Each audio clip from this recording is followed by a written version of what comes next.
It's not this one. It's this one. It should be this one right here. Yeah, he just said he wouldn't soil his hands. Okay. Here we go. It was this one. Okay. Wait, hold on. Ready? My squee impression. Did someone yell objection? Huh? I think it was the defense, Your Honor. Great Gatsby! What is that all about? Wait, what is it all about? There is no need to scream like that, Miss Fay. Sorry. After someone yells objection. Wait. I usually just sit back and watch all the drama unfold. Wait. Detective Gumshoe, you said the killer carried the victim to the bench? That's right. But if Mr. Gang... Oh, I was right there. But, Yes. but if Mr. Gerpain did that, wouldn't he have left prints on the victim's clothes? Bling bling. Why? How ignorant. Those clothes would never hold a fingerprint. Not a trace. I'm not talking about any single fingerprint. I'm talking about a certain kind of print that only the defendant could leave. What nonsense! If we take a look at Mr. Gerpain's profile, it says he's a painter. Yes, that has been established. Yes, but the type of painter that Mr. Gerpain is hasn't been. Type of painter? Mr. Gerpain is a finger painter. A finger painter? What's that got to do with anything? Yes! I think Mr. Payne understood that pretty quickly! What's going on here? As I said, Your Honor, Mr. Gerpain is a finger painter. So, if he is the murderer, then he'd have left paint all over the victim's clothes. Yes! Ow, my hands. Yes, I'm on a roll! Order! Order in the court! Not only that, there's no way Mr. Gerpain could have strangled anyone. Not without leaving painted fingerprints on the victim's throat. Well, if you take the defendant's occupation into account, then I'd say it is impossible for him to be the murderer. Alright. Nicely done, kid. I told you could do it. Perhaps the defendant covered the victim's neck. Yes, with a towel. Then he strangled him, like that. But, as the defense has said, the defendant could not have carried the victim over to the bench without leaving prints. Perhaps he... Detective, do you have any idea how to explain this? Well, maybe. Oh, I have an idea. Then let's hear it. Before he was killed, the victim walked over to the bench to sit down. Huh? After he was done with his game, he decided to take a breather and sit a while. That makes sense. Please provide us with lying. That whole thing is a big fat lie. Okay. Please provide us with a new testimony to reflect this scenario. Hey! No fair! I thought real hard to come up with that. Now we've got it all figured out, Your Honor. Don't ignore me! That was bad. Don't ignore me! It's okay. All right. Next testimony, and this one will have a contradiction as well. So be ready. I'm ready. Good job, notes. Let's see. When the game finished, Mr. Carver wanted to sit somewhere else. He probably wanted to relax over there where the benches are. So he just stood up and walked over to sit on a bench. That's when the defendant covered his hands and lashed out to choke him. And that's how everything went down. I already see a big contradiction right there. I do too. I do too. Okay. After that, the defendant left the scene, correct? He did, Your Honor. After choking the victim, the defendant left the park. Although there is no proof he did leave to discard what he'd used to cover his hands. There's no way the defense can prove he didn't. Yeah, I bet he left the neck bruises through the towel. A towel What? or a thin cloth. Yes, this easily clears up the contradiction. Very well. Miss Fay, please begin the cross-examination. Ugh, I put a lot of thought into that contradiction. No wonder Nick always looks like he's going to have an aneurysm. Okay. Now, if you see the contradiction, which statement would that happen to be? Let's see, the game was finished. No. Works. No. He just stood up and walked over. No. That's when the defendant covered his hands and lashed out. Wait a minute. Wait. See, if he covered his... Wait a minute. See, if he was going to choke him, obviously he would have needed a towel. But however, there was no towel at the scene. There's no towel. So, that's out. Yeah, there was no towel, so... But let's back up one more time. It says he just stood up and walked over to sit on a bench. The victim did. That kind of sounds odd, don't you think?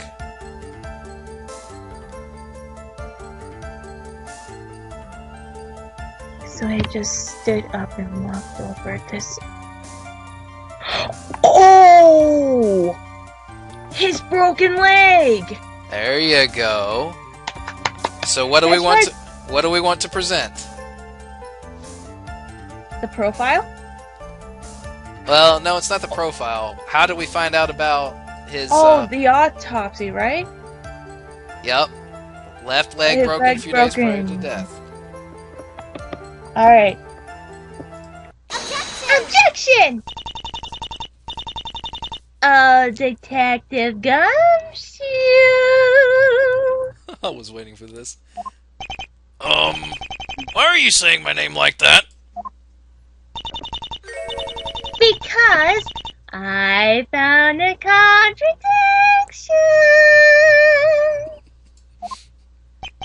I love saying her voice like that. Oh, really? That's so cute. What did you find, pal? Take a look at the autopsy report, and you'll see. Well, it says that the victim was choked to death. And this is your contradiction? How very amateurish. If you keep reading, you'll see something very interesting in there. What is this? It says that the victim had a broken leg prior to the murder. What? If the victim had a broken leg, it'd be impossible for him to walk from the table to the bench. Huh? Really? Well, how about that? Detective, why are you not the most surprised? She's debunking your theory. Well, I'm kinda used to it, sir. So the victim had a broken leg. Then it would indeed be impossible for him to have walked to the bench. Wait, Your Honor. It is not impossible. Why is that? The police came upon some crutches at the scene of the crime. They must have belonged to the victim. No question. Yes, that makes sense. The victim probably used them to get to the bench. Wait a minute, wasn't there one? What say you, Miss Faye? Does the fact that the victim could have used these crutches clear up your contradiction? No, I don't it think doesn't. so. I don't think so because he's only got one. Your Honor, I think it's impossible that the victim used those crutches. All right then, explain yourself.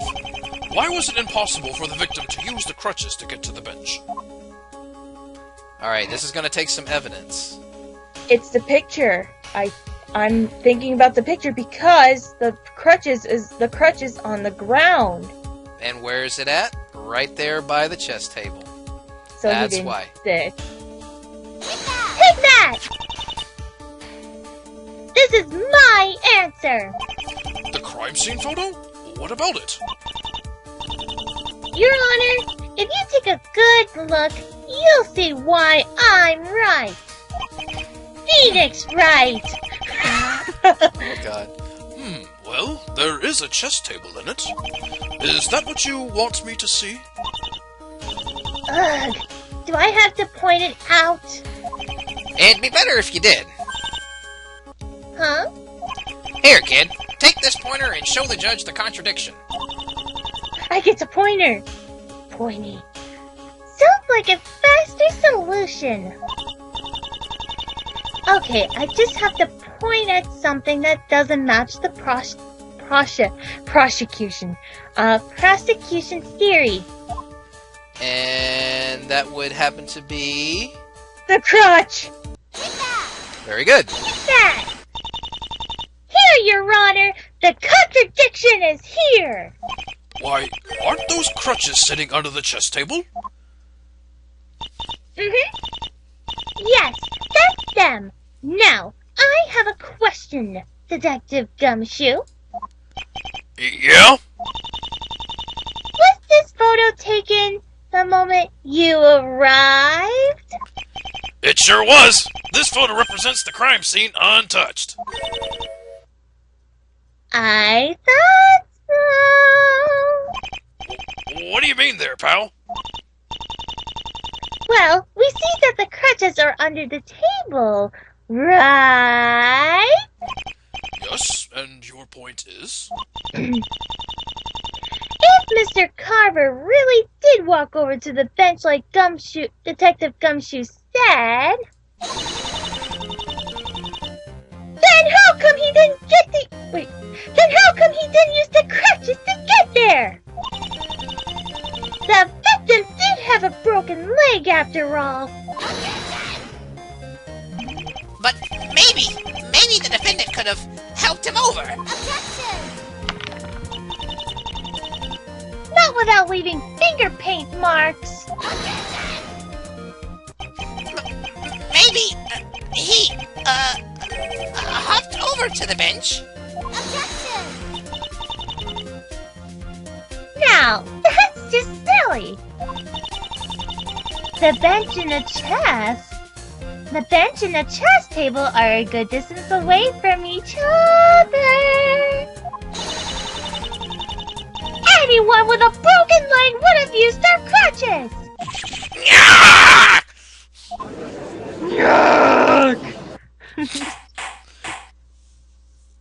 I'm doing good. Order! Order! I feel inclined to agree with the defense on this one. If the victim didn't walk over to the bench, then someone must have carried his body there. And it couldn't have been Mr. Capane. He's a finger painter after all. With Mr. Carver's large body, it would be tough not to leave fingerprints. Whoa, excuse me. Whoa, okay. Sorry about that. Whoops. It's okay. Alright. While carrying him all the way to the bed. Great work, kid. Not bad, if I do say so myself. That was kind of fun. Well, Mr. Payne, does the prosecution have anything further to add?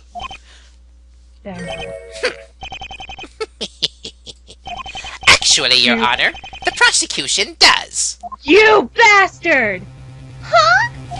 Unfortunately for the defense, there was a witness who saw the defendant leave the scene. It's the killer! Uh-oh, I think I celebrated too soon. Yes, my witness saw the moment Mr. Gerpain left the park. And when he did, the victim was lying on the bench. I see. Is this witness ready to testify to the court? We need only a few minutes to prepare, Your Honor. Very well. The court will hear this new witness. And with that, we shall take a 10-minute recess. Court is adjourned until then. That ass! There's always something up his sleeve. I'll knock him out for the next testimony. Oh yeah. I'm ready. It looks like we're not out of the woods yet, eh, Maya? I wish you wouldn't look so happy. But it was fun seeing old Winston's face sweat like that. Oh, Winston? So, how are you gonna handle things now? Huh? The trial's not over yet, so you can't start relaxing yet. Well, maybe I can ask to have more time. I mean, Nick's not here, and... Even if he gets here, he'll still be the one who has to defend me. Mr. Gerpain, I'm not sure I can. You've done better than I'd even given you credit for so far. I have? Of course you have. I reckon I made the right choice by asking you to defend me. Never doubt yourself. If you do, it's all over. Mr. Gerpain, do you really think I can do this? I mean, I'm not the lawyer that Nick is. Are you sure that you still want someone like me to defend you? Of course I do. I wouldn't have asked you to keep defending me if I didn't think you could do it. My inner Maya's gonna cry. As your client, I am obliged to put my faith in you. So don't worry about losing or winning. Just do the best you can. Maya, I believe in you. Well, I think I'll be sitting it out. These old legs ain't accustomed to standing for so long no more. Good luck, Maya. You'll do great, so don't you worry. Wait a minute! Yes, that way he couldn't carry the body over because his legs are weak. Yeah. He just said something to prove something. Oh my god. He just said something to... Oh my god. Okay. Okay. I'm gonna put that in my head now. Alright. Okay. Mr. Gerpain, you really believes in me. Mr. Gerpain! I'll do my best! I promise not to let you down! Thank you, Maya. I'm not giving up. The trial may get harder. But I still need to prove Mr. Gerpain's innocence. I can do this. I know I can. That reminds me of Tales at this one point. Oh! To be continued. Yes. That was the end of part 1 of Checkmate and Turnabout. We've gone over for about an hour now, so I think we're going to call it a video, or at least call it a part here. I'm probably going to Cliffhanger! Yes, major cliffhanger, but we will continue next time, so tune in for more. We will finish this case, don't you worry about that. So until then, we're signing out. Till next time. Yes, signing out.